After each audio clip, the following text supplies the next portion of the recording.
Stefan Smellie, a member of UNISON International Committee and the Trade Union Liaison Officer for Peace in Kurdistan. Thanks for joining us today.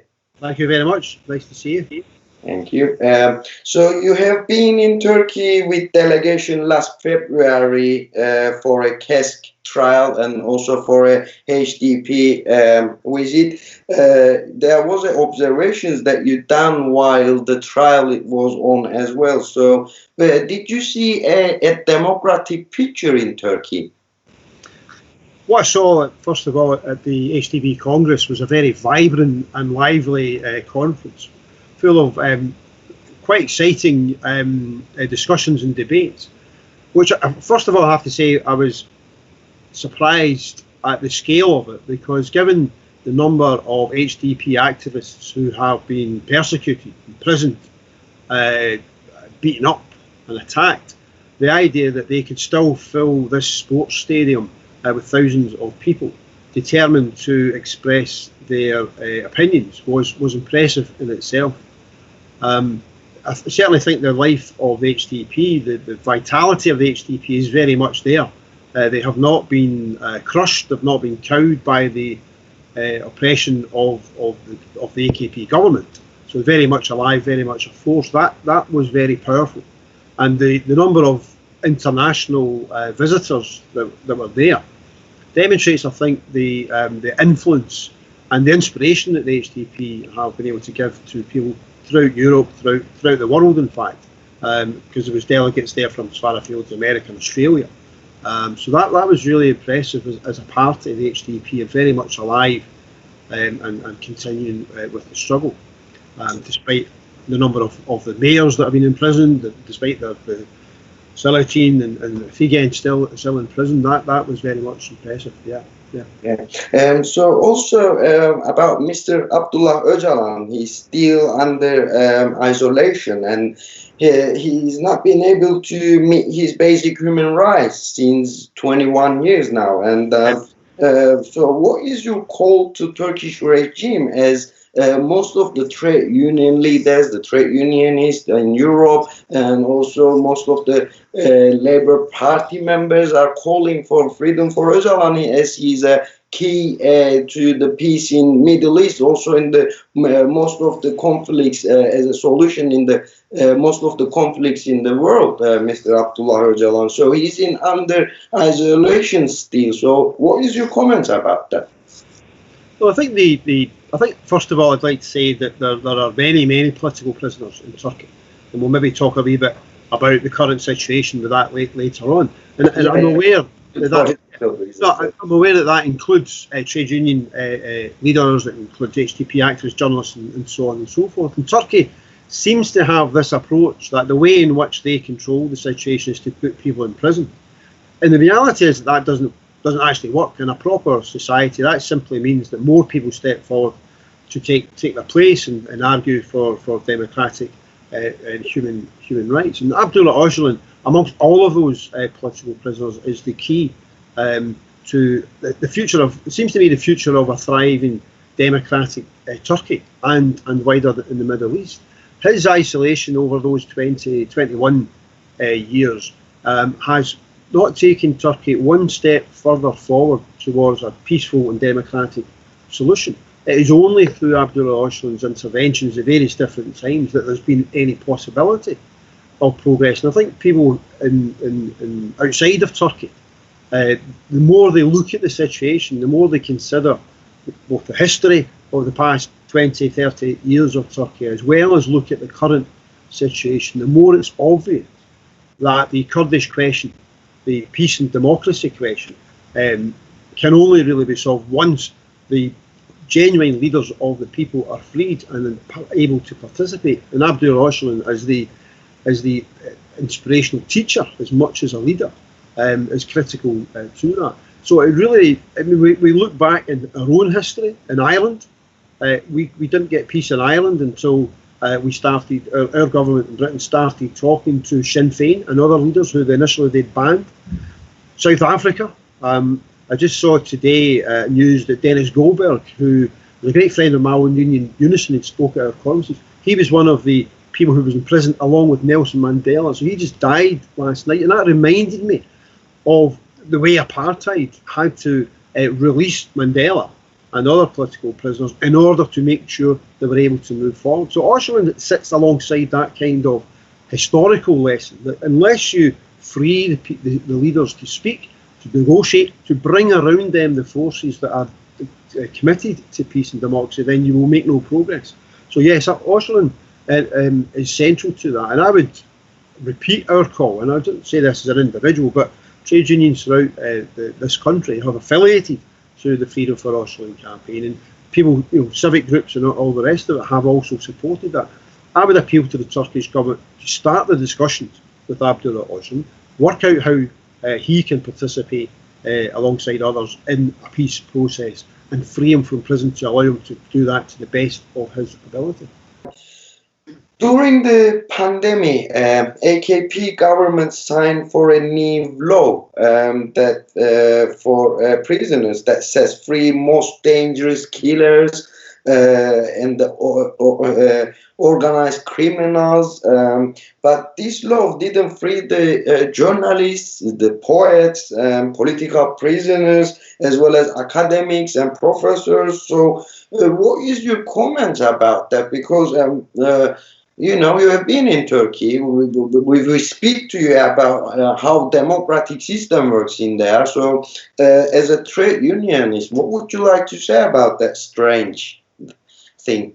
Well, first of all, I think it's outrageous, actually. I mean, just straightforwardly, it's just a ridiculous position to take. As you said earlier on, when I was in Ankara in February, I attended the latest stage of the KESK trial, where the leaders of the trade union federation KESK are up on terrorism charges. Now, I've spoken to those people.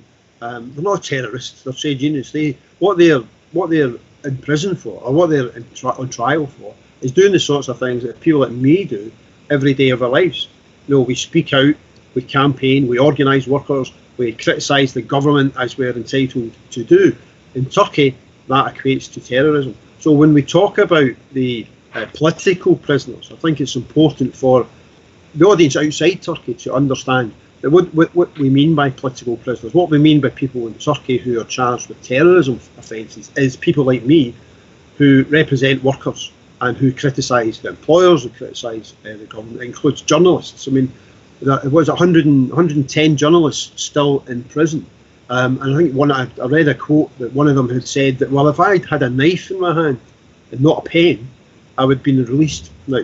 So, of the 300,000 prisoners in Turkish jails at this point in time, I think they agreed 90,000 could be released.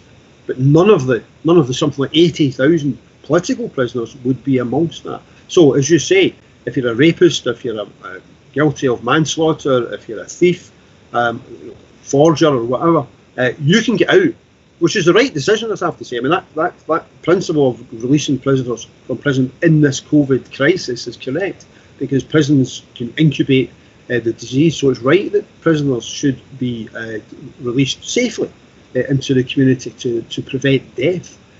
The idea that you would then stop the so-called political prisoners, the MPs, the HDP MPs who are in prison for speaking out against the government, the mayors who have been arrested, the journalists, the trade union activists and leaders who are arrested for organising campaigns around women's freedom and things like that. The idea that the rapists, the murderers can go out, but those decent people who are campaigning for democracy and human rights, they're not allowed out of jail. That is an outrage in any kind of democratic society. That level of discrimination is just outrageous.